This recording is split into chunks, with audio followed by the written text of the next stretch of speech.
Bernhard Walter s'est levé tôt ce matin. Il a une mission spéciale à accomplir. Le sous-officier SS va accompagner aujourd'hui une opération dont personne à l'extérieur ne doit avoir connaissance.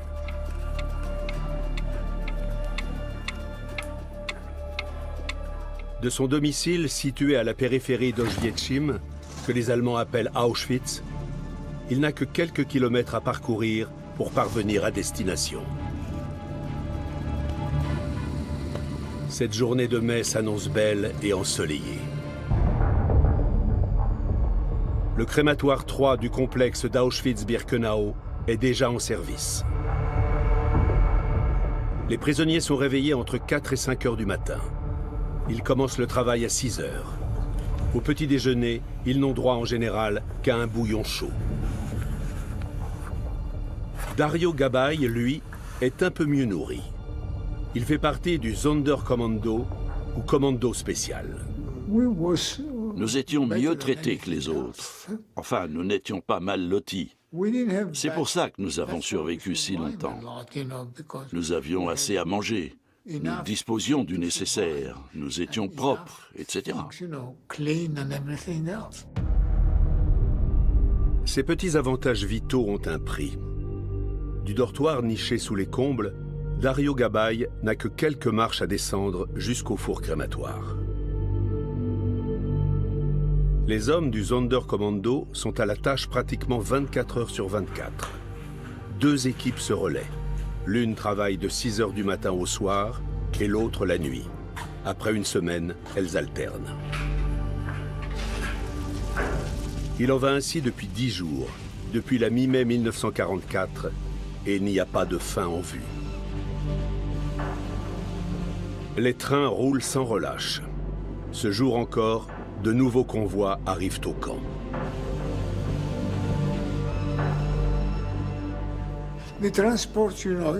Vous savez, en voyant les convois qui transportaient les Hongrois, on ne pouvait pas y croire.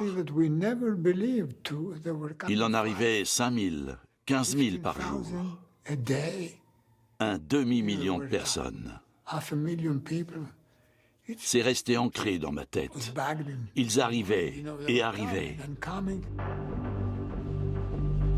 5 trains transportant environ 16 000 Juifs de Hongrie arrivent à Auschwitz le 26 mai 1944. Dans l'un d'eux se trouve Irène, 13 ans.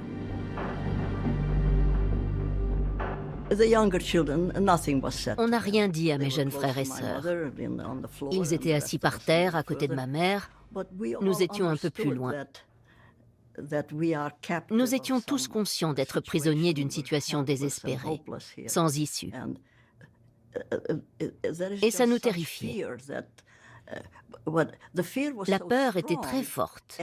Et pourtant, nous pensions que ça ne pouvait pas être aussi grave que ça en avait l'air.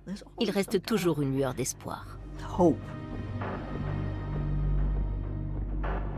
Ils ne savent pas où ils vont ni ce qui les attend. Tout est arrivé si vite. Europe, printemps 1944. L'Allemagne et les autres pays de l'Axe, dont la Hongrie, dominent encore une grande partie du continent. Mais les Alliés gagnent du terrain. L'armée rouge se trouve déjà à la frontière de la Hongrie, qui pense à un renversement d'alliance. Pour l'en empêcher, l'armée allemande l'envahit au printemps 1944.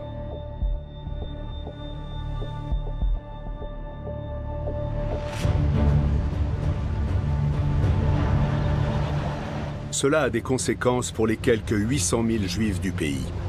Leur sort est désormais entre les mains des dirigeants allemands, qui comptent les exterminer, comme ils l'ont déjà fait ailleurs. Mais ils veulent d'abord soumettre une partie d'entre eux au travail forcé pour l'industrie de l'armement allemande. Les Juifs de Batrad, un village des Carpates aujourd'hui en Ukraine, sont parmi les premiers touchés. Le marchand de bois Meyer Vogel doit ainsi se préparer au départ avec sa femme Léa et leurs 6 enfants.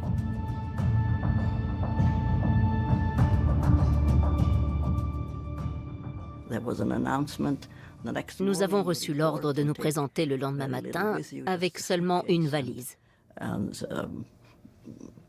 Ma mère s'est mise à faire la cuisine aussitôt que l'instruction a été donnée. J'étais assez âgée pour m'en rappeler. Et les souvenirs sont restés vivaces dans ma mémoire. Mes parents rangeaient des affaires dans la valise, puis ils les sortaient, en mettaient d'autres, les retiraient, et ainsi de suite. Ils essayaient de déterminer ce qui était important, ce qui était essentiel, ce dont les enfants avaient besoin. Des policiers hongrois conduisent les Juifs au lieu de rassemblement où ils sont embarqués dans des trains. À partir de mai 1944, l'action spéciale Programme Hongrie est lancée. Fin mai, un télégramme informe le ministère des Affaires étrangères à Berlin que 150 000 Juifs des Carpates et de Transylvanie ont déjà été envoyés à destination. Cette destination, c'est Auschwitz. Mais les déportés l'ignorent.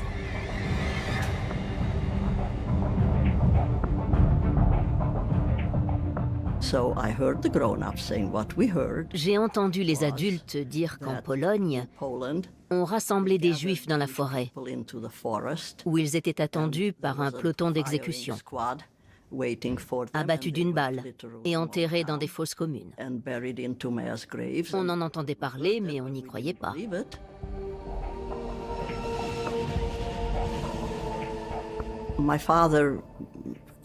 Mon père regardait sans cesse par la fenêtre. Il savait où les voies ferrées menaient et à quels endroits elles bifurquaient. Soudain, il a annoncé que le train se dirigeait vers la Pologne. Il l'a dit quelques minutes seulement après le départ. Il y a eu alors un silence absolu dans le wagon. Le 26 mai 1944, le train atteint le camp d'Auschwitz-Birkenau. Les voies ferrées ont été spécialement prolongées jusqu'à l'intérieur du camp pour les transports de Hongrie. Les déportés peuvent ainsi être pris en charge directement sur le lieu d'arrivée.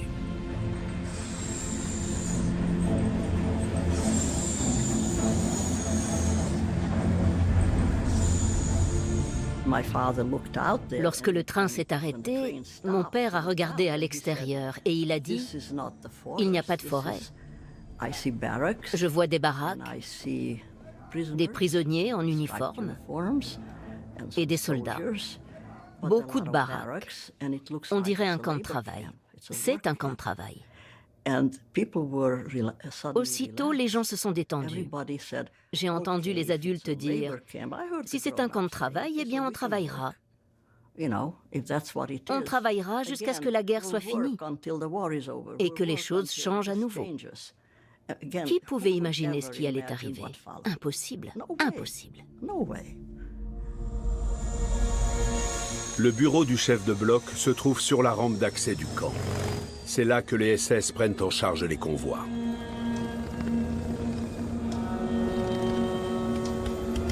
Pour Bernhard Walter, un endroit pratique pour garer sa moto.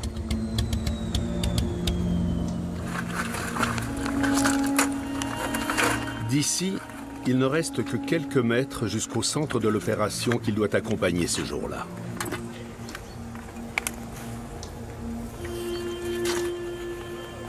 Sur la rampe d'accès, c'est déjà l'effervescence en ce début de matinée. Une colonne de Juifs hongrois est en cours de traitement, comme on dit dans le jargon SS.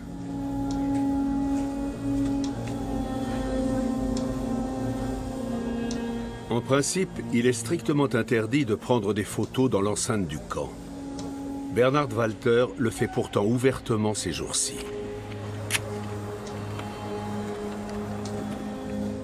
Ce sont les seuls clichés connus d'un camp d'extermination en activité.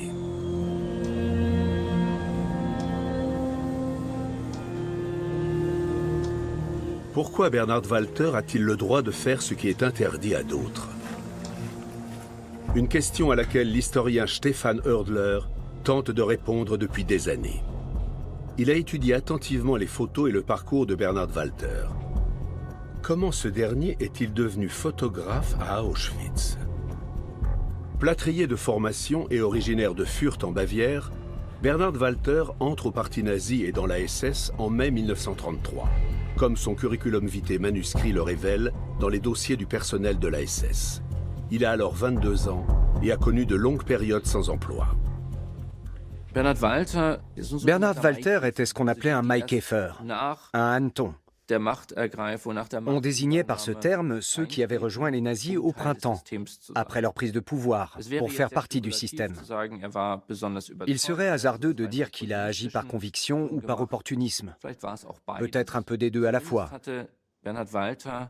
Quoi qu'il en soit, non seulement Bernhard Walter n'avait aucun problème à travailler pour le régime nazi, mais sans discontinuer jusqu'en 1945, il a tout donné pour le système. En 1934, Bernhard Walter se présente de son propre chef au poste de gardien à Dachau, l'un des premiers camps de concentration. Après la prise de pouvoir d'Hitler, les SA et les SS incarcèrent arbitrairement des opposants au régime pour asseoir la dictature nazie. La SS couvre toute l'Allemagne d'un réseau de camps de concentration. Bernhard Walter est lui-même muté plusieurs fois. En janvier 1941, il prend ses fonctions à Auschwitz en Haute-Silésie, région annexée par l'Allemagne après sa victoire sur la Pologne.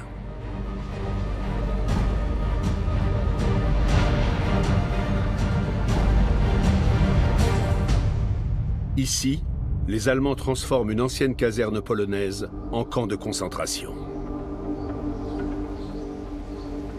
Après 7 ans passés dans la SS, Bernhard Walter est en terrain connu. Il retrouve au-dessus du portail la même inscription que sur son ancien lieu de travail, le camp de Dachau, « Le travail rend libre ». Une mission spéciale l'attend à Auschwitz. Depuis un accident de voiture qui lui a fracturé le crâne, il ne peut plus travailler comme gardien. La SS n'abandonne pas ses collaborateurs expérimentés. Bernhard Walter est formé à la photographie. À Auschwitz, on lui attribue des bureaux dans le bloc 26. Il y aménage, en qualité de directeur, le service d'identification, un élément central du département politique dans tous les camps de concentration. Un poste agréable. Ce sont les détenus qui effectuent le plus gros du travail. D'autre part, Bernhard Walter a un autre photographe SS sous ses ordres. Au service d'identification, les nouveaux internés sont pris en photo et enregistrés. En cas d'évasion, on peut ainsi les rechercher plus facilement. Comme tous les camps de concentration, celui d'Auschwitz sert d'abord à intimider la population. L'occupant allemand arrête de façon arbitraire des membres de l'élite polonaise et tous ceux qui pourraient lui opposer une résistance. Même quand ce sont encore presque des enfants.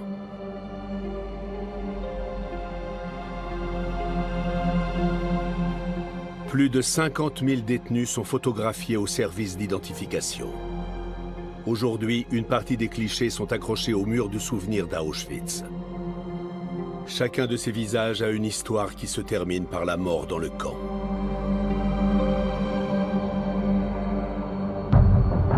À Auschwitz, Bernhard Walter devient Hauptscharführer, le deuxième grade de sous-officier le plus élevé dans la SS. Cela correspond au rang d'adjudant-chef dans l'armée régulière. En tant que directeur du service d'identification, il jouit de certains privilèges. Sa femme et leur fils d'1 an peuvent le suivre à Auschwitz. Là, 2 autres enfants viennent au monde, une fille et un garçon. Dans le système concentrationnaire, la SS mène une politique favorable à la famille. Les personnes qui occupaient des postes clés dans l'organisation du camp avaient, dans la mesure du possible, leur famille sur place. Du point de vue des SS, bénéficier d'un cadre de vie familiale était un élément apaisant qui permettait de trouver un équilibre entre le travail difficile, comme c'est écrit dans leurs propres documents, et la sphère privée. Bernhard Walter photographie non seulement les déportés, mais aussi les membres de la SS. En tant que photographe officiel du camp, il les accompagne dans leurs sorties et leurs fêtes.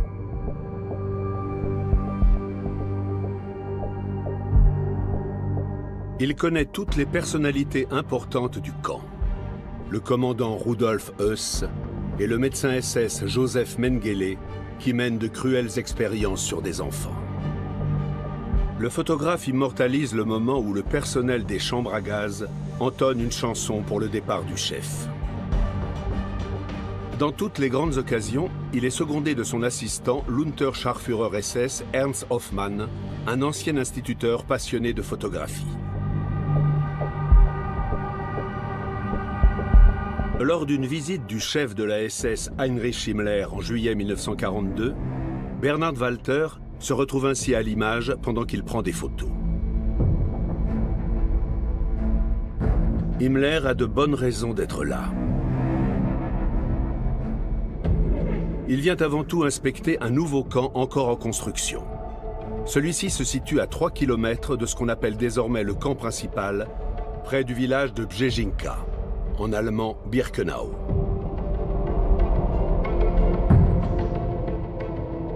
Auschwitz-Birkenau, ou Auschwitz II, est bâti comme un ancien camp romain avec 2 allées centrales en croix.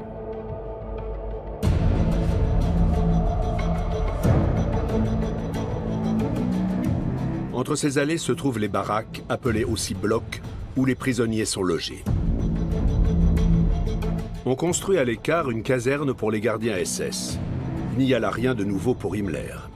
Ce qui l'intéresse, c'est une ancienne ferme à la lisière du camp, dénommée la Maison Blanche, et dont il ne reste aujourd'hui que quelques fondations.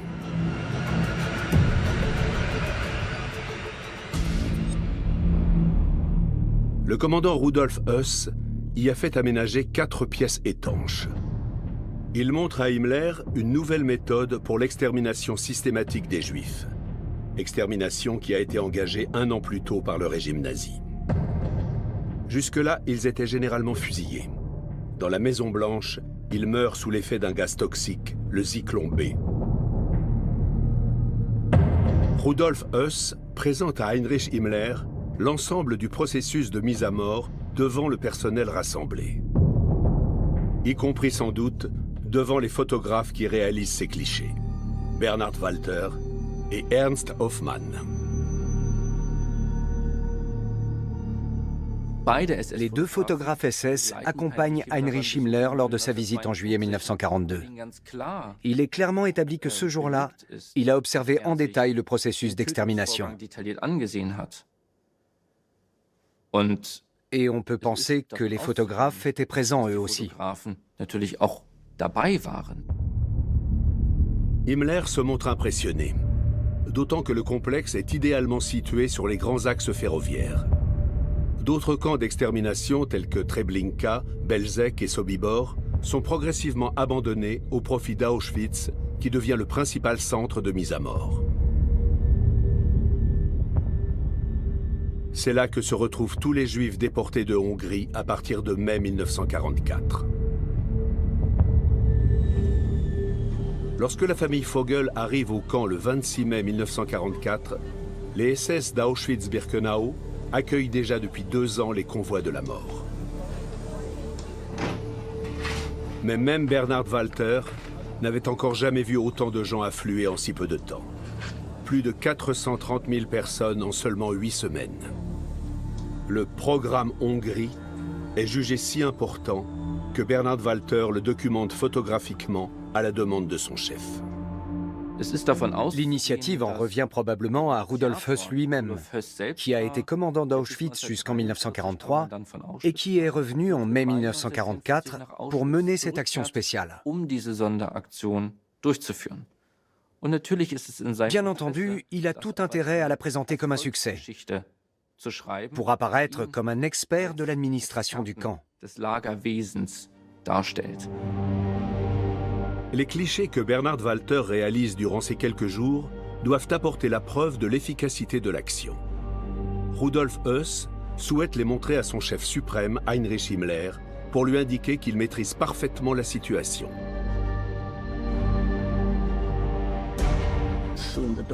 La porte s'est ouverte et on a entendu des cris, des hurlements. Raus, raus, dehors. Laissez toutes vos affaires. Ne prenez rien. Laissez tout là. Je me rappelle qu'il faisait encore froid. Ma mère, qui avait un grand sens pratique, a su garder ses esprits, même à ce moment-là. Et elle nous a dit, enfilez tout ce que vous pouvez pendant ces quelques minutes. J'ai mis un très gros manteau et un foulard sur la tête. Puis nous sommes descendus du train en abandonnant tout le reste.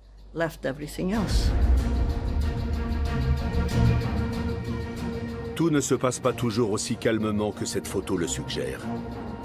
Des témoins font état de scènes de chaos et de violence sur la rampe d'accès. Bernhard Walter n'a aucun intérêt à prendre des photos qui fausseraient l'impression recherchée, celle d'un déroulement sans heurts des opérations. Nombre de ces clichés montrent que les arrivants ne se doutent de rien.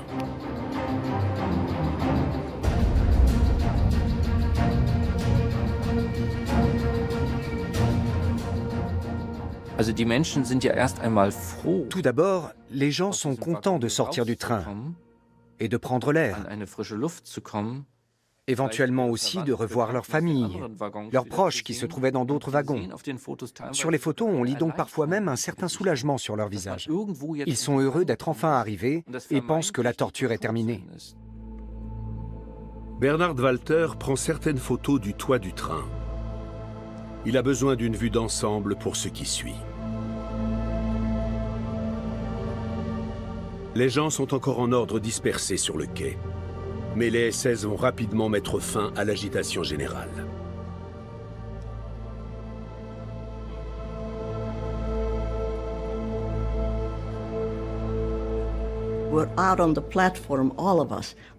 Nous étions tous sur le quai quand un autre ordre nous a été transmis. Les hommes d'un côté, les femmes et les enfants de l'autre. Donc, mon père et mon frère de 16 ans se sont mis avec les autres hommes dans la file à côté de nous. Les SS répartissent les arrivants en 4 files.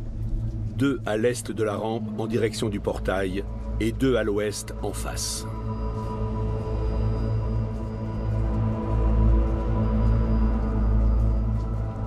Les 4 files sont tournées vers le centre qui reste vide. Le convoi est alors séparé pour libérer le passage vers l'allée B du camp. Puis, on effectue ce qu'on appelle la sélection, en commençant par les femmes et les enfants du côté ouest de la rampe.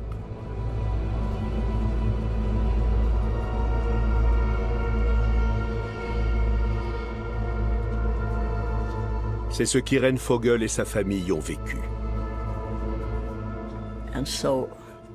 La foule a commencé à avancer et nous avons marché jusqu'à nous retrouver tout devant.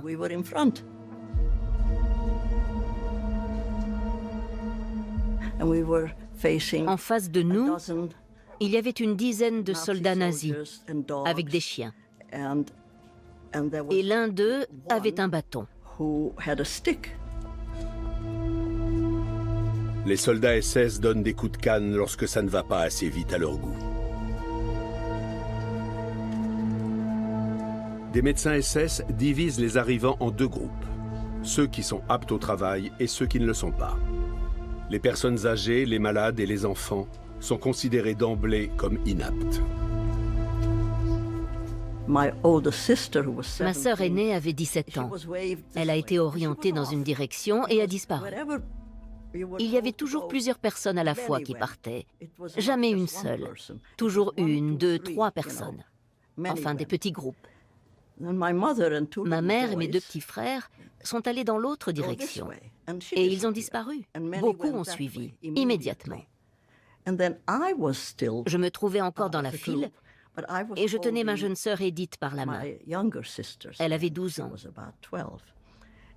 Et soudain, un bâton s'est intercalé entre nous.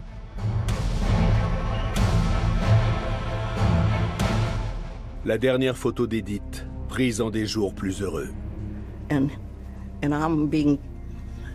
Je devais aller là où ma sœur aînée était allée, et Edith là où ma mère avait été dirigée. À ce moment-là, je me suis mise sur le côté et j'ai pensé, mon Dieu, ma mère est partie depuis longtemps et avec tant d'autres. Edith ne pourra jamais la rattraper.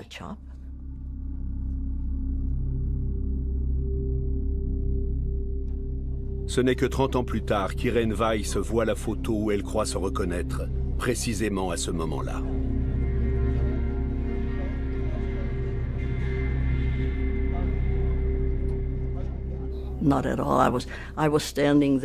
Je me tenais là, complètement terrorisée. J'étais soudain très inquiète pour Edith.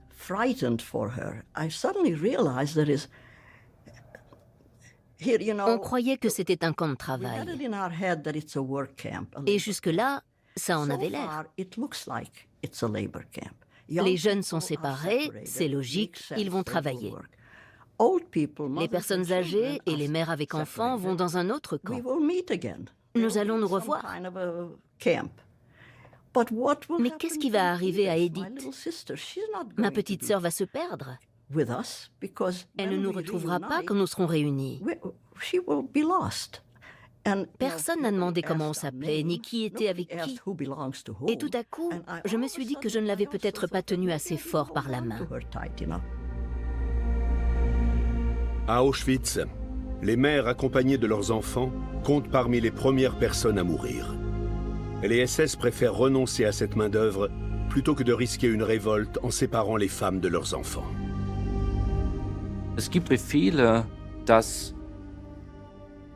La consigne était d'enregistrer les femmes et les hommes, mais pas les mères avec leurs enfants.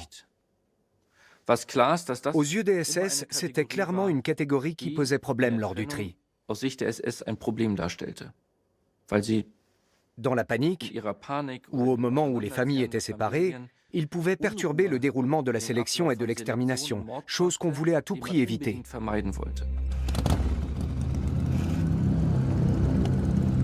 Ce matin, le photographe a réalisé les prises de vue qu'il souhaitait sur la rampe d'accès. Il passe à l'étape suivante. Durant plusieurs jours, Bernhard Walter et son assistant Ernst Hoffmann accompagnent les déportés jugés inaptes au travail dans leur dernier voyage. À partir de la rampe, ils remontent l'allée B du camp en direction du nord. Là encore, ils prennent des photos de personnes âgées, de femmes et d'enfants.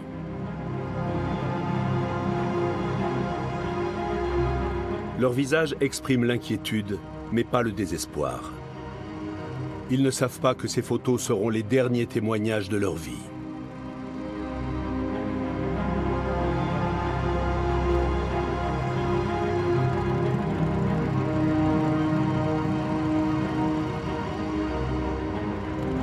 Sur l'allée B, il y a environ 1,5 km à parcourir jusqu'à un petit bois qui se trouve toujours dans l'enceinte du camp clôturé.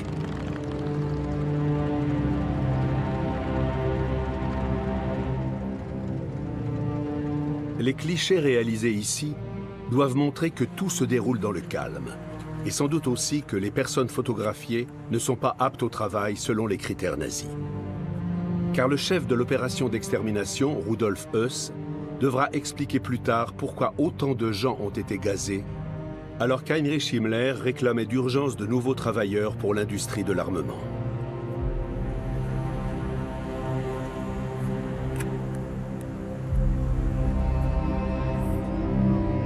Sur cette photo, on voit des personnes peu avant leur assassinat.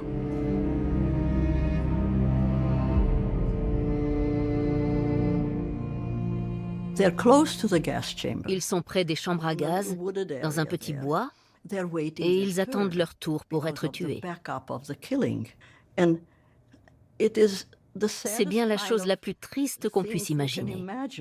Ils ne se doutent de rien. Ils sont assis là et se reposent. Les photographes n'ont-ils pas pitié de ces enfants qui les regardent droit dans les yeux?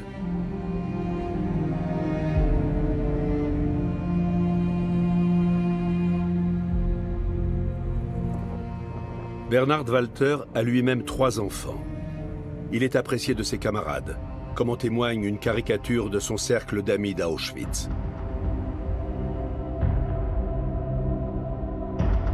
Il y est décrit comme quelqu'un qui se soucie des autres et aime plaisanter.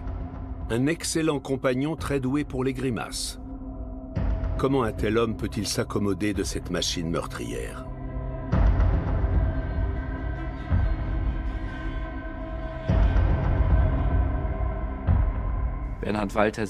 Bernhard Walter est un SS qui évolue dans le système concentrationnaire depuis 1934 déjà. Ce n'est pas la première fois que cet homme voit des actes de violence ou des assassinats.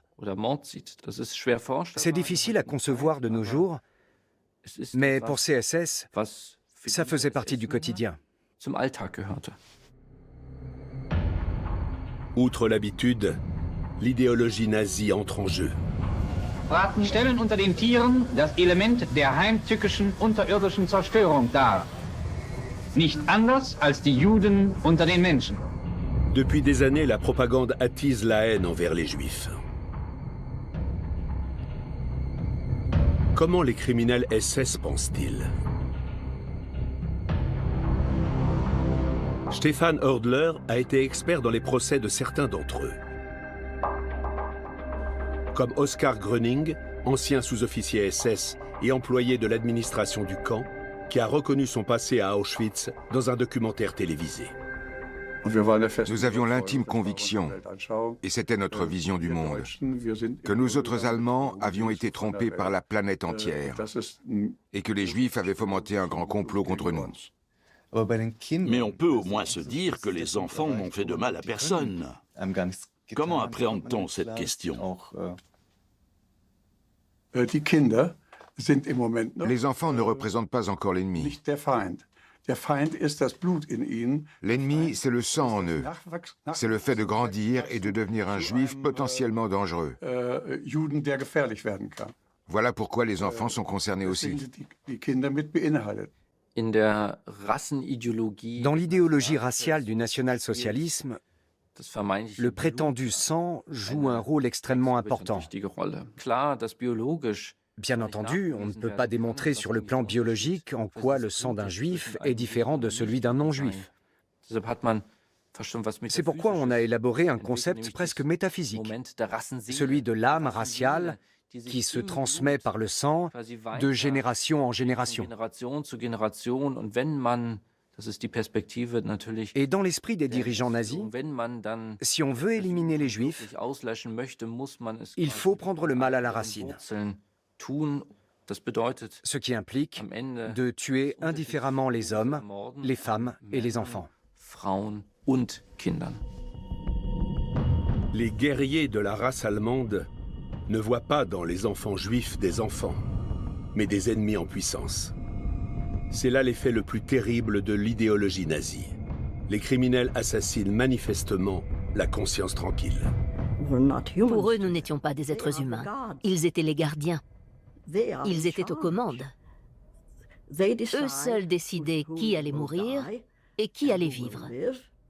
C'étaient des barbares. Mais ils n'étaient pas stupides. Ils avaient un plan.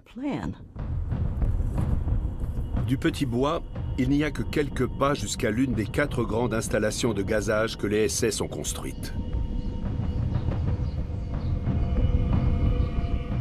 À Auschwitz-Birkenau, il ne reste plus que les murs de fondation des chambres à gaz et du crématoire 5.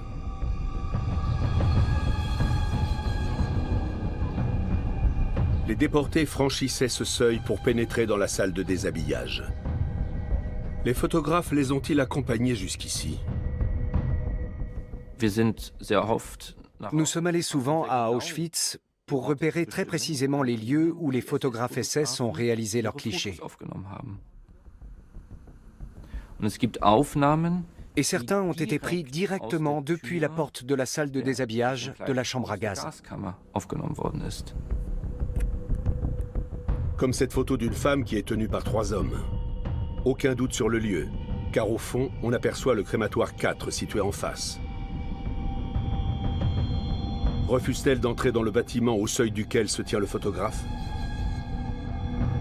Pressent-elle ce qui l'attend?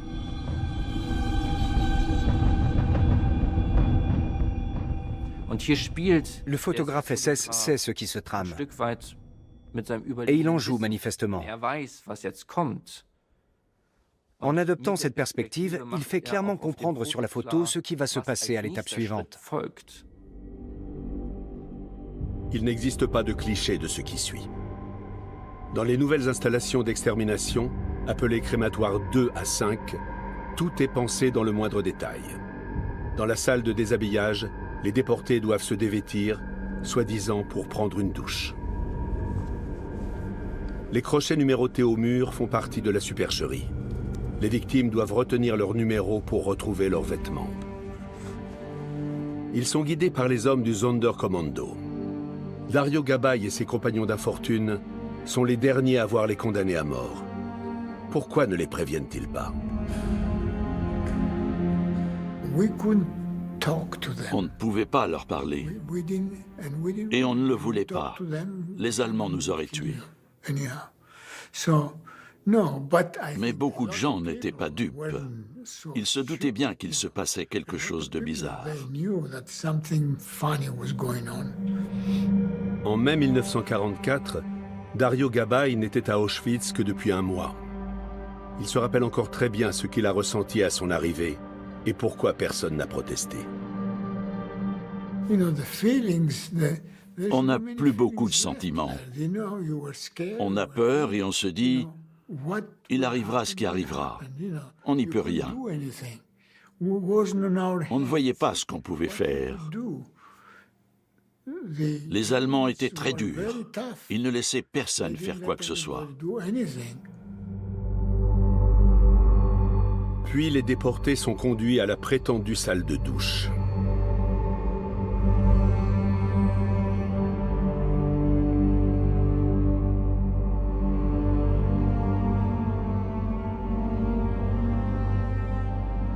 Si les pommeaux sont factices, les cages grillagées, elles, ont bien une fonction. Il s'agit de conduits qui vont du sol à une trappe au plafond et par lesquels se répand le Zyklon B.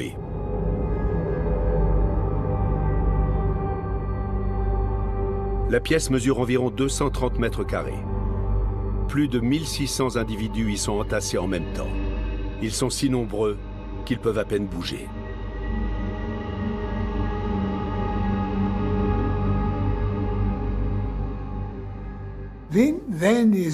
À ce moment-là, ils se rendaient compte qu'il se passait autre chose, parce qu'ils ne voyaient pas d'eau arriver.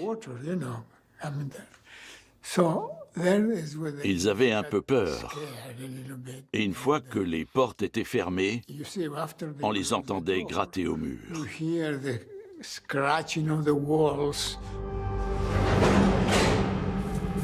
Un soldat SS verse le Zyklon B, un pesticide, par la trappe. Les cristaux dégagent aussitôt des vapeurs toxiques d'acide cyanhydrique. Commencent alors des douleurs aiguës au thorax, suivies de violentes crampes, comme dans une crise d'épilepsie.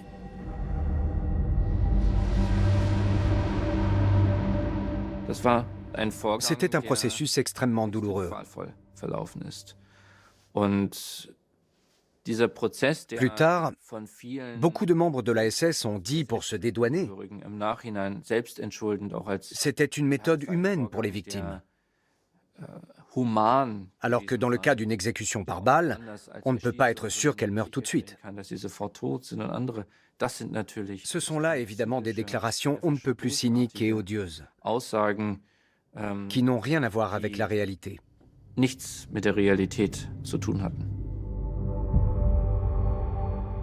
Plus les victimes sont éloignées du conduit à gaz, plus leur agonie est longue.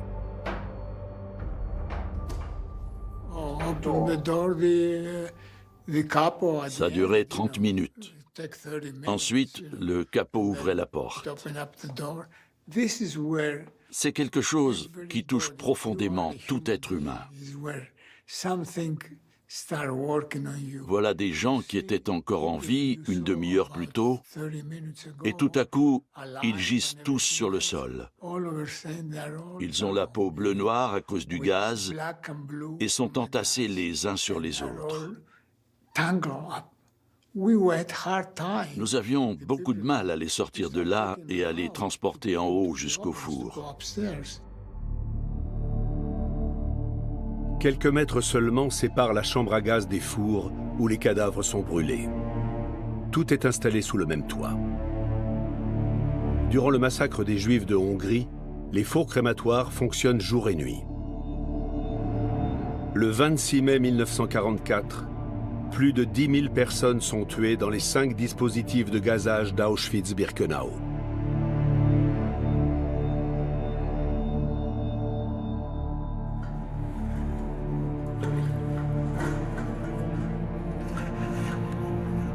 Pendant qu'une partie des hommes du Sonderkommando brûle les cadavres, une autre doit nettoyer la chambre à gaz.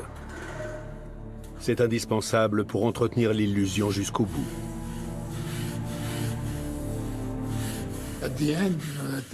À la fin, les murs sont couverts de sang. On passe alors 2-3 heures à tout nettoyer pour le prochain convoi. La machine meurtrière ne fonctionne pas toujours comme prévu. Tous les fours crématoires sont surexploités durant ces semaines d'extermination massive. En mai 1944, des corps de victimes gazées sont transportés à l'air libre et brûlés dans des fosses. Un prisonnier prend en secret des photos depuis la porte du crématoire 5. On y voit des hommes du Sonderkommando avec des cadavres devant la fosse en flammes. Le père d'Irene Weiss a travaillé ici jusqu'à sa mort. Il a fait partie du Sonderkommando pendant une très courte période. C'est une pensée à laquelle je n'arrive pas à me faire. Un père aimant de 6 enfants qui sort de chez lui pour aller en enfer. Pourquoi? Comment est-ce possible? C'est inconcevable pour un homme comme lui, pour n'importe quel homme et n'importe quelle femme. Mais quand il s'agit de sa propre famille, c'est tout simplement impossible. Aujourd'hui encore, les hommes du Sonderkommando sont suspects aux yeux des survivants d'Auschwitz. Ont-ils servi le système des criminels? N'auraient-ils pas dû se rebeller? Les gens disent des choses qu'ils ne devraient pas dire parce qu'ils ne savent pas de quoi ils parlent. La seule chose qu'on pouvait faire était de se tuer. Mais à quoi ça aurait servi? Je n'avais qu'une idée en tête. Comment puis-je sortir vivant d'ici afin de raconter cette histoire? Il ne reste plus beaucoup de gens encore en vie comme moi. Je suis l'un des derniers. Non loin des crématoires 4 et 5 avec leurs chambres à gaz et leurs fours, se trouve le sauna central, appelé aussi bain par les internés. C'est l'étape suivante pour celles et ceux qui ont été sélectionnés sur la rampe pour le travail forcé.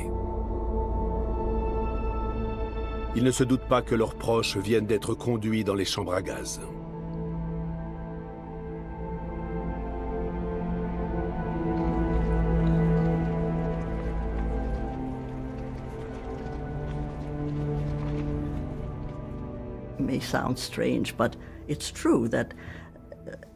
Ça peut paraître bizarre, mais il y avait tellement de pensées étranges et terrifiantes qui m'assaillaient que je n'avais pas le temps de faire le tri dans ma tête.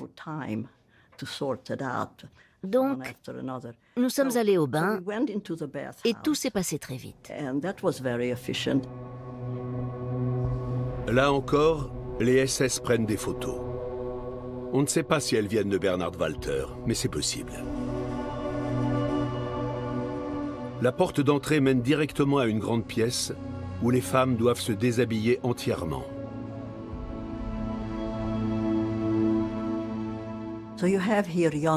Nous étions de jeunes femmes, toutes très jeunes et très pudiques. De nos jours, peut-être que les gens sont beaucoup moins pudiques. On ne peut pas décrire l'humiliation que ces jeunes femmes issues de tous les milieux ont dû subir à l'époque. Une fois nues, les femmes doivent emprunter un long couloir jusqu'à la salle de tonte.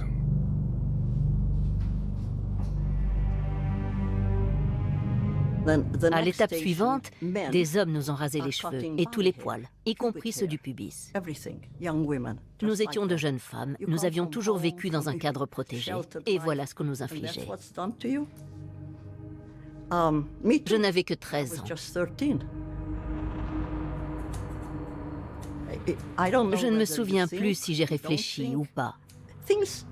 Je voyais des choses qui dépassaient l'entendement. Ensuite, nous sommes allés à la douche. Cette fois, une vraie douche.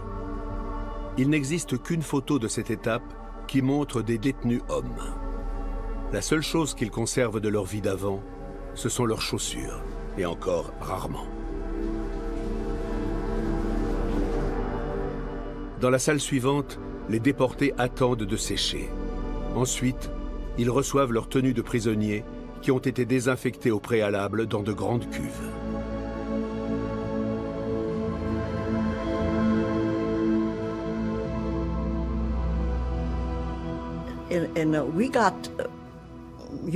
Nous avons reçu un uniforme, une robe grise en forme de sac.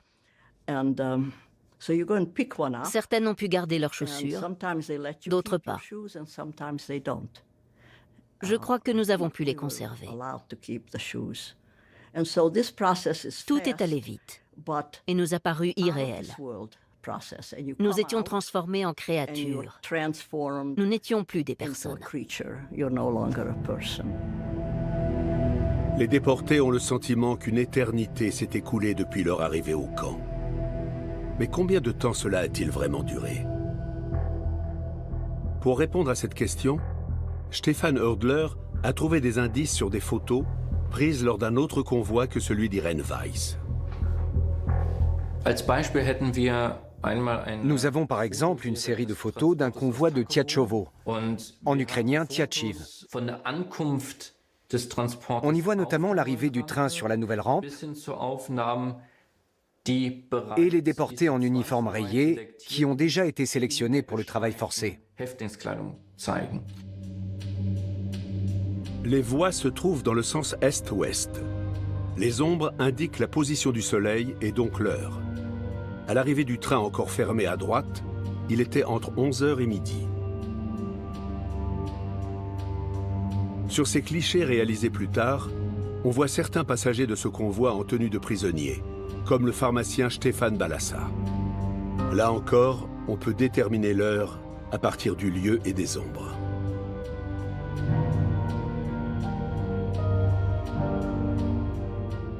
À en juger par la position du soleil, ces photos ont été prises vers 17 heures. On peut en déduire que l'ensemble du processus, de l'arrivée du train à l'extermination ou l'habillement, dure quelques heures. Le traitement d'un convoi, comme disent les SS, s'effectue en 4 à 5 heures. 4 à 5 heures. D'après les ombres sur cette photo prise le 26 mai 1944, la sélection a eu lieu tôt le matin, vers 8 heures. Ce convoi a donc pu être traité, pour reprendre la terminologie des criminels, entre midi et 13 heures.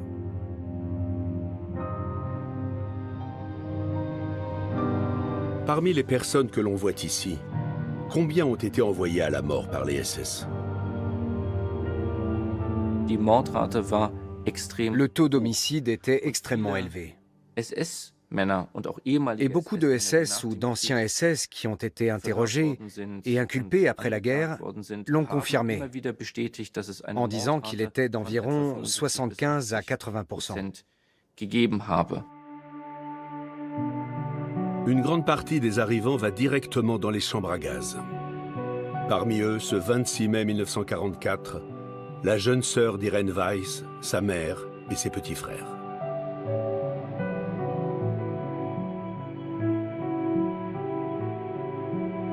Elle l'apprend le jour même de la bouche de prisonniers qui sont là depuis un certain temps. Je n'ai jamais pleuré. Je ne pouvais pas pleurer. J'étais comme frappée de stupeur. On bouge, on voit, mais on ne comprend pas. Comment est-ce possible? Vers midi, les personnes qui sont arrivées le matin à la rampe ont toutes disparu. Dans les chambres à gaz et les fours crématoires, ou dans les baraques d'Auschwitz-Birkenau.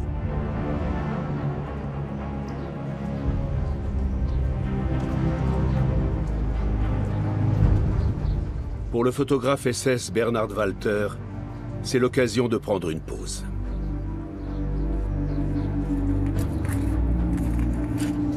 Pour cela, il va au bureau du chef de bloc situé juste à côté de la rampe. Il connaît Josef Herber qui accueille les trains. Sur une caricature de son cercle d'amis d'Auschwitz, ce dernier est surnommé ironiquement le premier homme du comité d'accueil. Que pensent les SS de l'usine de mort d'Auschwitz? Sont-ils ici par conviction ou par obligation? Même s'ils représentaient une part infime, quelques soldats SS ou surveillantes n'étaient pas faits pour travailler dans cet environnement violent, dans ce centre de mise à mort. Et ils demandaient leur mutation. Ils étaient transférés sans problème. Ça ne portait pas préjudice à leur carrière. Ils n'étaient pas rétrogradés. Ils ne couraient pas de risque sur ce point. Mais bien sûr, s'ils incorporaient une unité de combat de la Waffen-SS et se retrouvaient sur le front, leurs chances de survie étaient moindres qu'en restant gardiens dans un camp de concentration. C'est ce qui explique peut-être que beaucoup de gardiens préféraient ne pas être envoyés sur le front.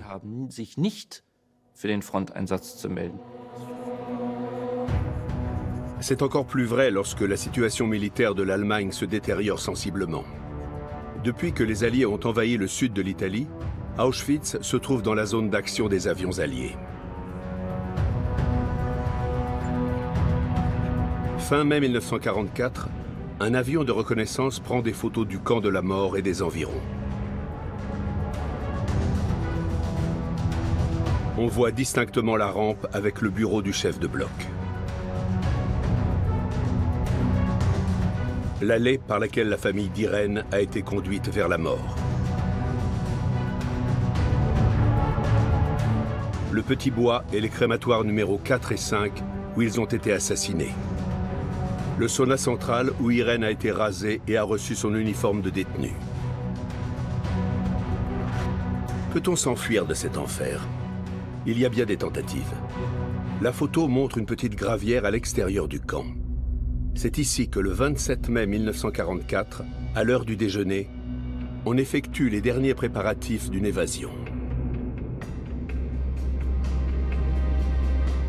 Le juif polonais Czesław Mordowicz planifie ce moment depuis des semaines. Il veut s'échapper pendant que les juifs de Hongrie sont exterminés dans le camp. Une entreprise désespérée. Il sait ce qu'il risque si jamais il échoue.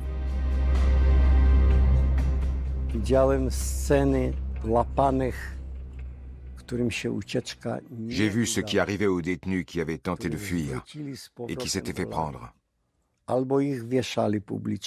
Ils étaient ramenés au camp et ils étaient pendus en public. Ou alors on les fusillait et on mettait leur corps sur une chaise à la porte d'entrée, avec des pelles pour tenir leur tête, et une pancarte qui disait « Je suis revenu ».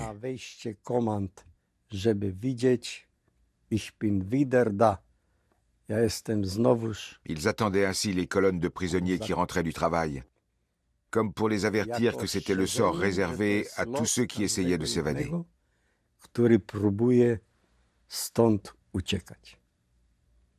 Mais ça ne m'a pas dissuadé.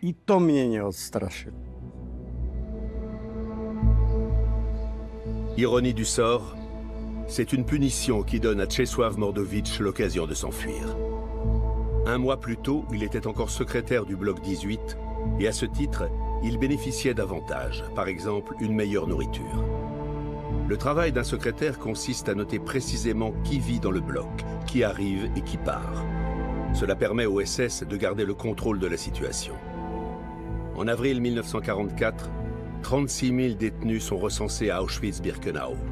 Lorsque 2 d'entre eux parviennent à s'évader, les SS prennent des mesures drastiques.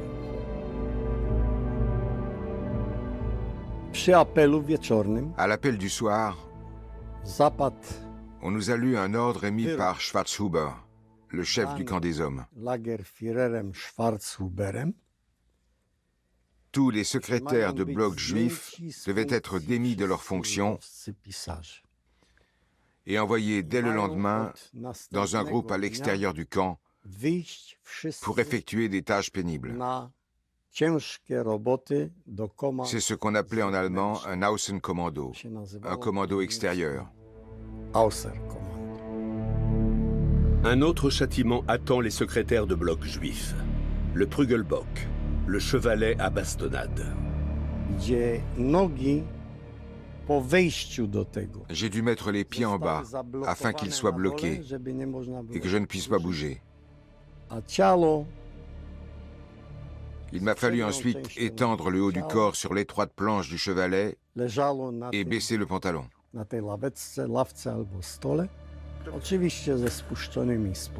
Puis 2 soldats SS, placés de chaque côté et munis d'un fouet, m'ont frappé de toute leur force sur le postérieur. Ils n'ont arrêté que lorsque le sang a giclé partout et que j'ai perdu connaissance.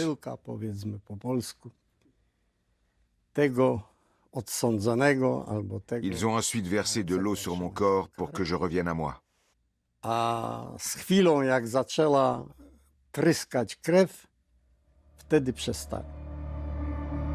Il est blessé et envoyé dans un commando disciplinaire. À Auschwitz, cela équivaut à un arrêt de mort. Mais un miracle se produit. Un détenu influent l'aide.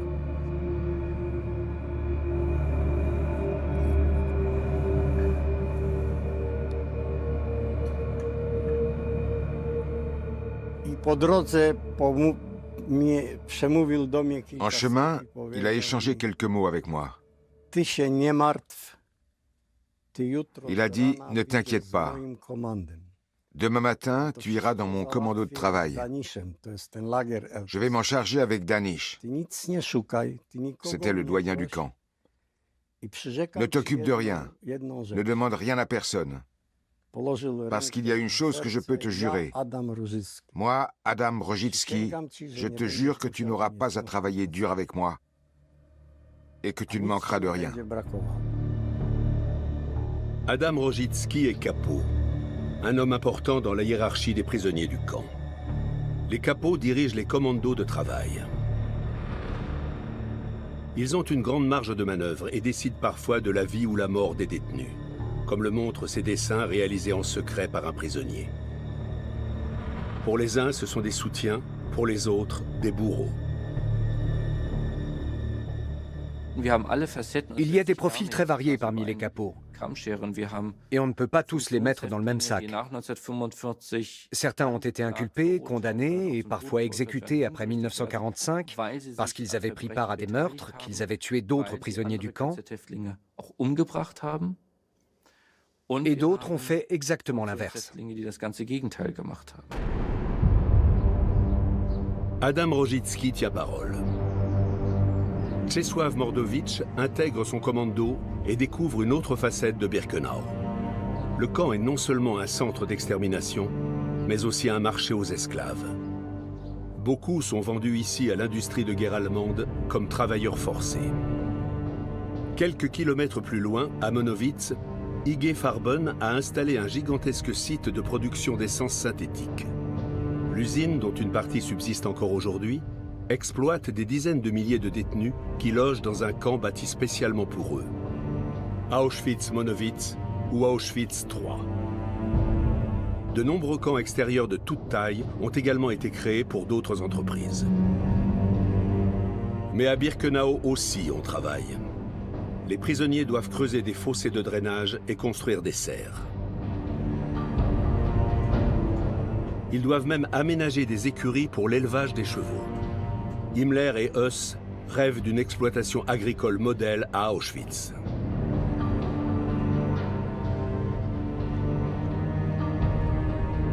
Pour construire, on a besoin de gravier et de sable. Ces matériaux sont fournis par le commando extérieur que rejoint Czesław Mordowicz. Dans son malheur, il a de la chance, car il voit là une occasion de s'évader. Avec l'aide de complices, il creuse une cachette dans la gravière. Un petit abri souterrain, juste assez grand pour 2 hommes en position allongée, comme le montre son propre dessin. Le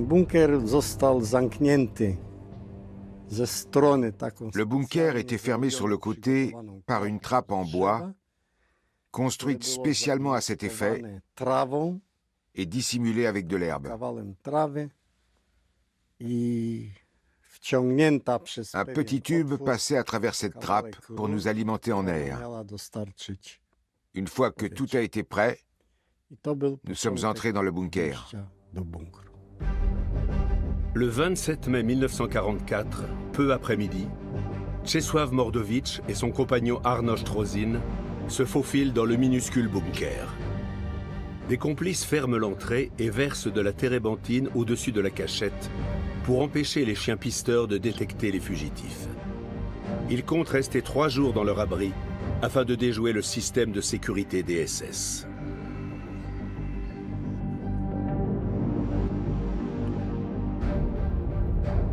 La gravière se trouve à l'extérieur du camp, entourée de barbelés électrifiés.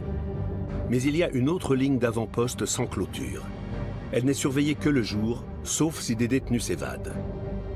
Dans ce cas, elle reste occupée la nuit pendant 3 jours, tandis que des escouades de SS ratissent la zone avec des chiens pisteurs.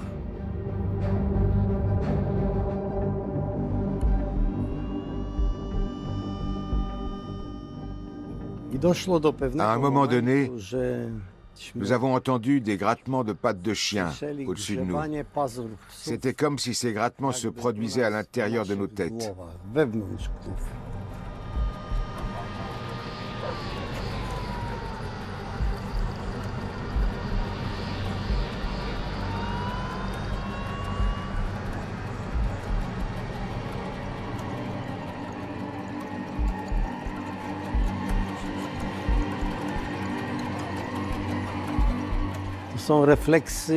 Ce sont des sentiments que l'on ne peut pas décrire, qui sont tout simplement impossibles à définir.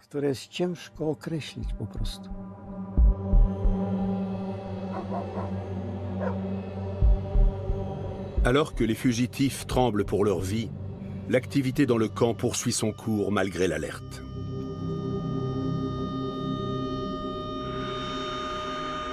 Les SS organisent la collecte du matin. Cette opération est également documentée par Bernhard Walter.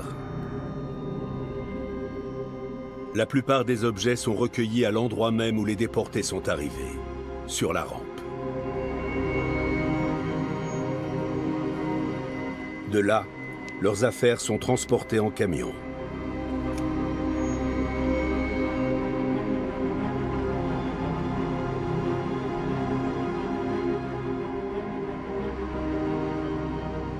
À la fin, les tas de sacs sont si énormes qu'ils sont visibles du ciel.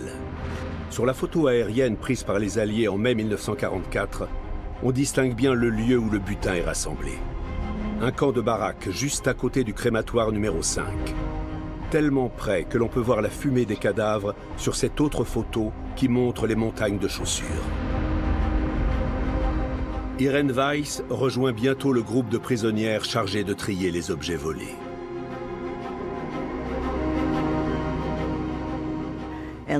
Ils déposaient les objets entre les baraques en fonction de leur catégorie. Ils faisaient un premier tri en amont. Il y avait des piles de chaussures, des tas de lunettes, de brosses à dents, de vaisselle, de livres, de nourriture et autres biens que les gens apportaient. Tout ça s'accumulait. Ce lieu, les SS l'appellent Effektenlager, camp des effets personnels. Dans le jargon des détenus, il prend le nom de Canada, pays synonyme de richesse et de profusion. On avait beau être un millier de femmes, on n'en venait pas à bout. Impossible. On n'arrivait jamais à réduire ces montagnes d'objets, parce que chaque jour, il en arrivait davantage. Le butin est envoyé en Allemagne, où il est réutilisé. Les SS ne réaliseront jamais de bénéfices à Auschwitz. L'extermination coûte plus cher que le vol ne rapporte. Pourtant, les deux sont indissociables. On vole tout ce qu'on peut. Alliances, épingles de cravate, lunettes, objets personnels auxquels sont attachés les souvenirs des gens, albums photos témoignant des derniers moments de leur vie. Piller les biens des déportés, c'est faire disparaître leur identité. En tant qu'historien, je pense qu'il s'agit là d'un point essentiel. En volant l'identité de groupes entiers d'individus, on efface leur mémoire, comme s'ils n'avaient jamais existé. En général, les SS comme Bernhard Walter finissent leur journée de travail vers 17h30. Ils regagnent sans doute le camp principal et ses bureaux du service d'identification installés dans le bloc 26. C'est ici que sont développées les photos du programme Hongrie. Elles sont destinées à un album que le chef de l'opération, Rudolf Höss, veut présenter à ses supérieurs pour leur montrer qu'il mène à bien sa mission. Bernhard Walter choisit les clichés et leurs légendes en conséquence.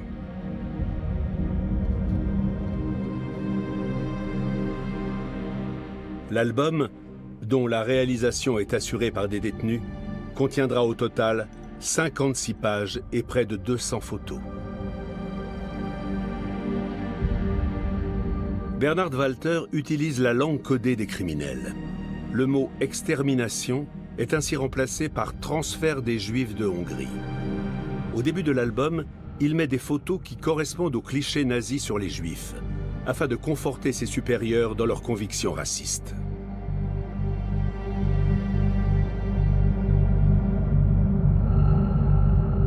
Les photos de la sélection sur la rampe sont censées suggérer l'ordre et le calme.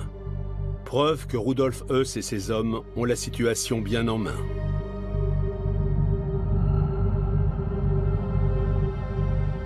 C'est aussi l'impression que doivent donner ces images de mères avec leurs enfants et de personnes âgées peu de temps avant leur assassinat.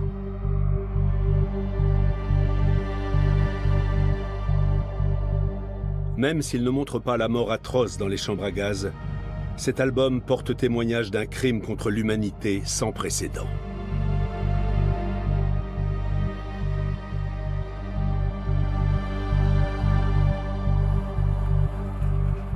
« 15 exemplaires sont réalisés, comme le confiera plus tard l'un des détenus assigné à cette tâche. Rudolf Höss a dû en envoyer à Heinrich Himmler ainsi qu'à d'autres hauts dignitaires SS.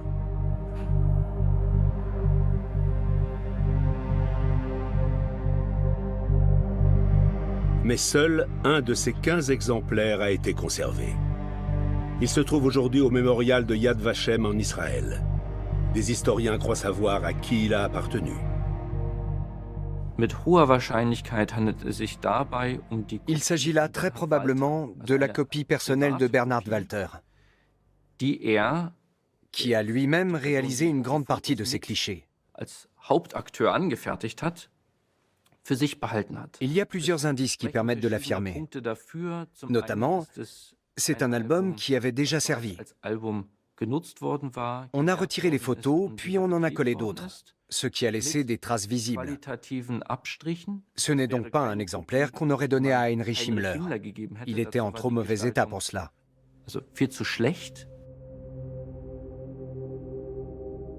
À 18h, les détenus d'Auschwitz-Birkenau terminent leur journée de travail de 12 heures. Après avoir été comptés à l'appel du soir, ils doivent regagner leur baraque, qu'il leur est interdit de quitter la nuit. Pour un sous-officier SS tel que Bernhard Walter, plusieurs options sont possibles après le service. Il peut rentrer chez lui pour retrouver sa femme et ses enfants. Mais il n'est pas tenu d'y rester, Auschwitz offrant un certain nombre de distractions.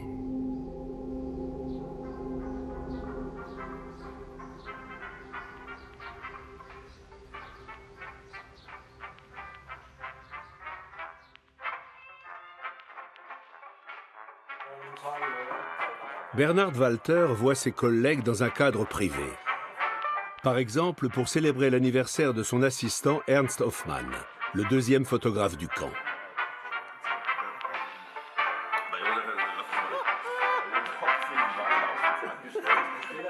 De lui, il existe une photo, prise peut-être par Bernhard Walter, car ce dernier n'apparaît pas dessus, même s'il est présent. C'est ce que révèle un cadeau d'anniversaire offert à Ernst Hoffmann.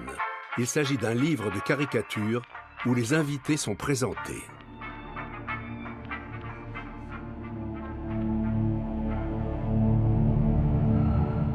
Il y a Joseph Herbert, qui accueille les trains à la rampe.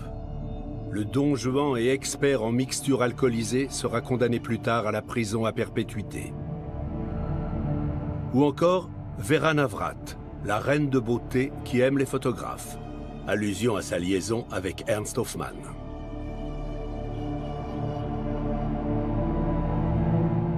Et enfin, Bernhard Walter, le bon compagnon très doué pour les grimaces, dont on dit ironiquement qu'il ne boit pas et ne fume pas. Une fête d'anniversaire au cœur de l'usine de mort.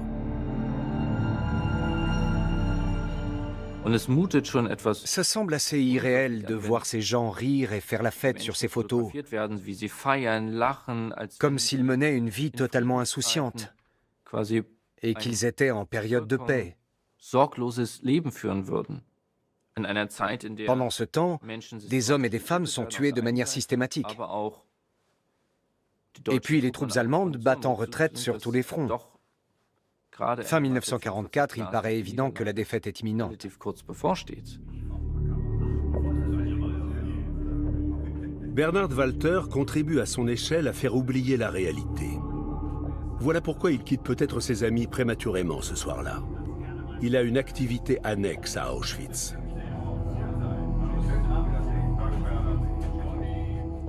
En 1942, il a passé l'examen de projectionniste à Berlin. Depuis, il organise 2 séances de cinéma par semaine pour le personnel SS d'Auschwitz. Un divertissement bienvenu.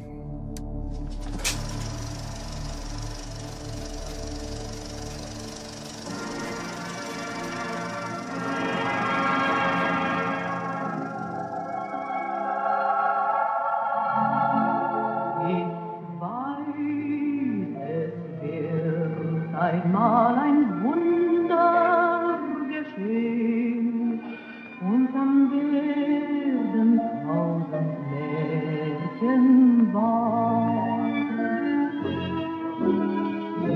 Un grand amour est le plus grand succès cinématographique du Troisième Reich. Zara Leander y tient le rôle-titre, celui d'une chanteuse éprise d'un aviateur. On dit que la chanson phare du film « Un jour, un miracle se produira » plaît aussi aux prisonniers parce qu'elle leur donne l'espoir d'une vie après les nazis. À Birkenau, Czesław Mordowicz et son compagnon commencent à manquer d'air dans leur cachette souterraine. On commençait à perdre patience. On se mettait à bouger, ou du moins on essayait. C'est arrivé assez vite parce que nos corps gonflaient à cause du manque d'air. À un moment, j'ai touché ma tête. Elle était tellement enflée que j'avais l'impression que mon doigt touchait du beurre mou et non pas mon front.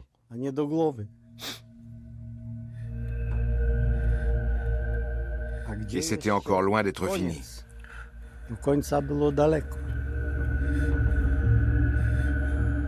Les 2 hommes avaient prévu de rester 3 jours dans leur abri, mais ils n'y tiennent plus. Ils se mettent à creuser avec les mains pour faire entrer l'air, sans résultat.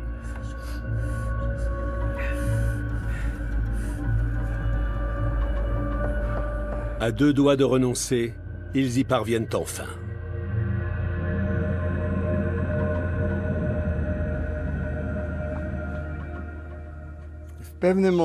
Puis est arrivé le moment, je m'en souviens encore très bien, où j'ai réussi à passer un doigt à l'extérieur. On aurait dit que je l'avais enfoncé dans de l'acier brûlant. Chaud, pas froid. C'est l'impression que j'ai eue quand mon doigt s'est retrouvé à l'air libre.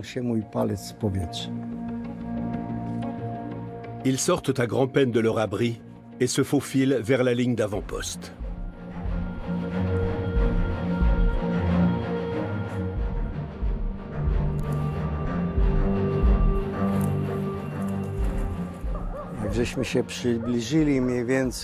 Lorsque nous sommes arrivés à 100, 150 mètres des Miradors, nous avons fermé les yeux, serré les dents, fermé les oreilles et avancé en rampant.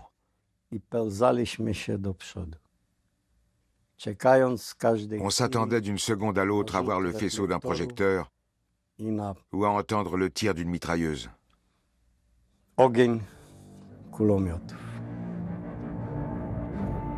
Les fugitifs ont de la chance. Ils passent sans se faire repérer, mais ont du mal à s'orienter dans le noir. Ce sont finalement les morts qui leur indiquent le chemin. À gauche, à l'horizon, on ne voyait que les flammes qui s'élevaient des cheminées des fours crématoires. Pour nous, c'était un signe et un moyen de s'orienter. Ça nous permettait de savoir quelle direction il fallait prendre et quelle distance on devait parcourir pour laisser ces torches derrière nous. L'usine de mort ne s'arrête pas la nuit. Au contraire, les SS préfèrent assassiner discrètement dans l'obscurité.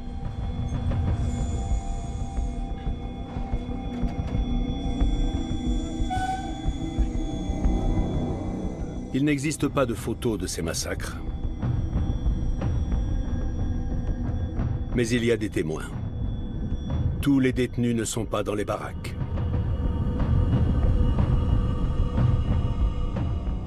La nuit, tout a l'air différent.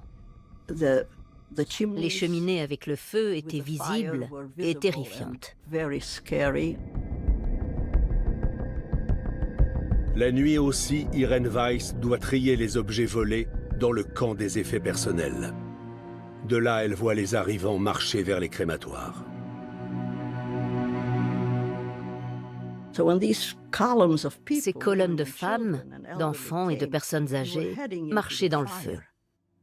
C'était ce qu'ils voyaient. Ils marchaient droit dans le feu.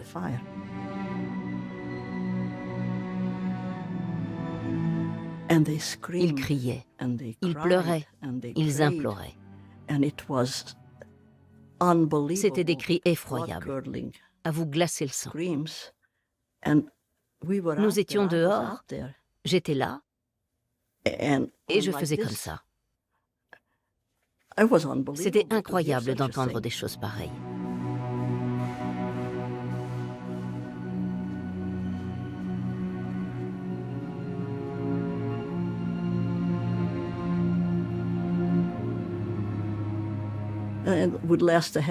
Ça durait une demi-heure, puis le calme revenait. Les feux brûlaient et dégageaient des flammes et de la fumée. Et déjà le train suivant sifflait sur les voies. Et le suivant, toute la nuit.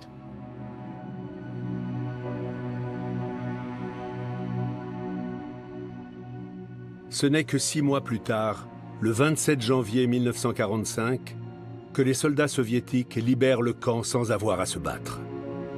Ils trouvent des preuves accablantes du crime que les nazis n'ont pas pu faire disparaître avant leur fuite.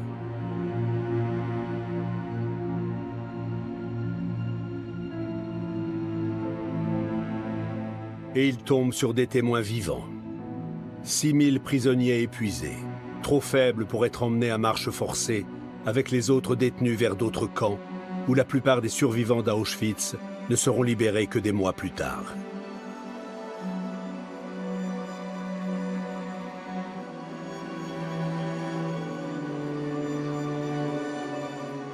Avant leur fuite, les SS ont fait sauter tous les fours crématoires et les chambres à gaz.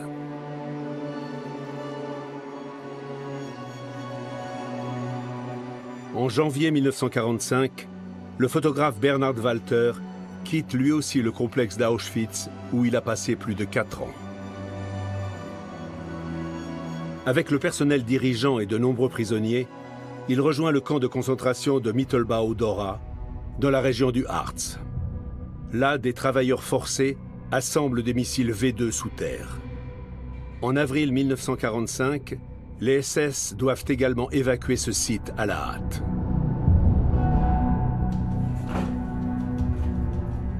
Bernhard Walter joue alors de malchance. il ne prend pas son album avec les photos d'Auschwitz. Es ist stark davon auszugehen, dass Bernhard Walter a laissé sa copie personnelle à Dora pour des raisons qu'on ignore. aus Gründen, die wir nicht kennen, zurückgelassen hat. Il y a une Eine hypothèse. Vermutung ist, Nordhausen, la ville située près du camp de concentration, a été lourdement bombardée début avril 1945. La majorité des SS a pris la fuite et dans la débâcle, l'album aurait été abandonné sur place. C'est une source historique qui autrement aurait été détruite. À ce stade, les Alliés sont au courant depuis longtemps des atrocités commises à Auschwitz. Dès l'été 1944, ils ont reçu des témoignages de détenus qui se sont évadés. L'un d'eux est Czesław Mordowicz, l'ancien secrétaire du bloc 18 à Birkenau. Mais l'homme qui a eu tant de chance dans sa fuite est complètement déboussolé à la fin de la guerre.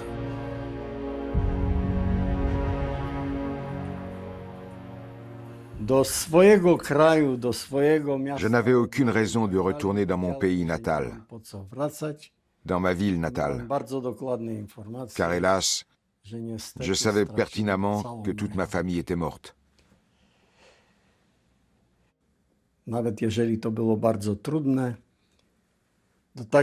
C'était très dur de revenir à ce qu'on appelle une vie normale. J'avais beaucoup de mal. Parce que je me sentais complètement brisé, physiquement et psychiquement. Après la guerre, Czesław Mordowicz passe 20 ans en Tchécoslovaquie et 20 autres en Israël. Il s'installe ensuite chez sa fille au Canada, où il meurt en 2001.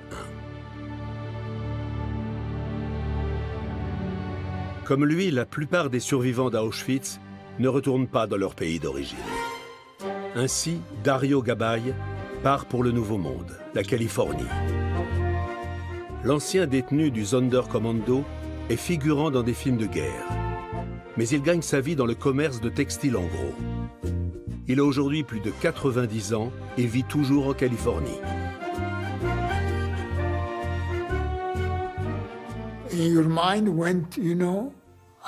Une idée me hantait. Je n'ai pas été tué. Comment ai-je pu survivre? Et puis, j'ai dû arrêter d'y penser pour aller de l'avant. Je voulais vivre loin des camps. Je voulais être un homme libre. Au début, je n'avais pas envie de me marier, mais ça s'est fait comme ça. J'ai eu une très belle vie. Des 8 membres de la famille Vogel, seules Irène et sa sœur aînée Serena survivent à Auschwitz. En 1947, elles émigrent ensemble aux États-Unis. Irène se marie, devient enseignante et a 3 enfants. Elle vit aujourd'hui dans les environs de la capitale, Washington, où elle raconte ses mois passés à Auschwitz au musée de l'Holocauste.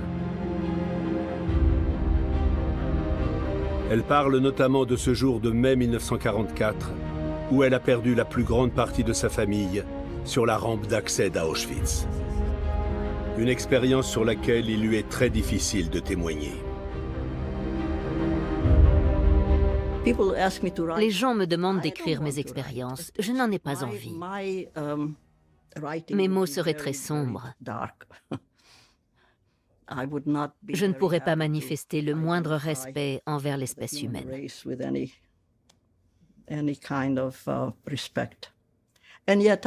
Enfin, je reprends ce que je viens de dire. Je ne déteste pas toutes les personnes que je rencontre. J'ai des amis et je fais confiance en général. Mais l'humanité dans son ensemble, non. C'est une bête cruelle. Après la guerre, Bernhard Walter, le photographe SS d'Auschwitz, est fait prisonnier par les Britanniques. En mai 1947, il est extradé vers la Pologne et comparaît devant le tribunal de Cracovie aux côtés d'autres SS d'Auschwitz. Parmi les co-accusés se trouve son ancien chef qui avait commandé l'album photo. Rudolf Höss est jugé dans un procès séparé est condamné à mort par pendaison.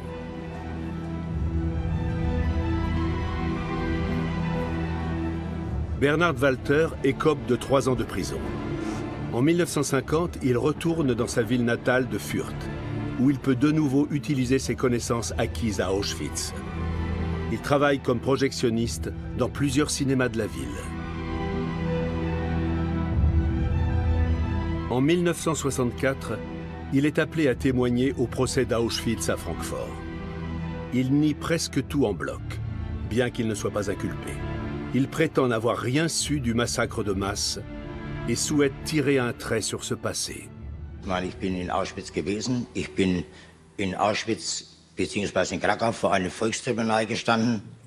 Ich hatte gedacht, ich hatte meine Strafe hinter mir.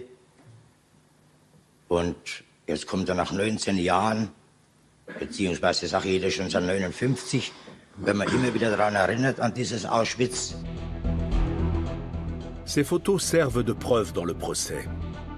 C'est pourquoi le juge l'interroge. Und hier, das sind Eisenbahnwaren dabei. Die habe ich gemacht, das ist gleich am Anfang gewesen. Die haben Sie selbst aufgenommen? Die habe ich auch selbst aufgenommen. Mais il n'éprouve aucune culpabilité. Gesehen habe ich die Aufnahmen. Sie haben eben gerade gesagt, dieses Bild hätten Sie zu Anfang selbst aufgenommen. Ich selbst habe keine Menschen umgebracht. Ich hatte eigentlich ein ruhiges Gewissen, aber immerhin die Repression und dann die Bloßstellung in der Öffentlichkeit, dass man dort war, dass man auch zu dieser Gattung gehörte, das hat gewissen seelischen Druck auf mich ausgeübt.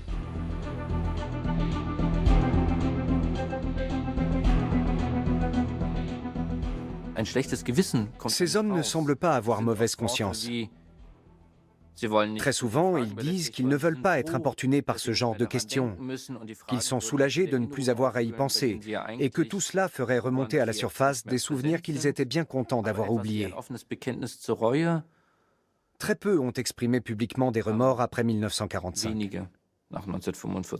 La majorité d'entre eux sont retournés apparemment sans problème à une vie normale et ont repris pied relativement facilement après la guerre, pour autant qu'ils n'aient pas été poursuivis en justice.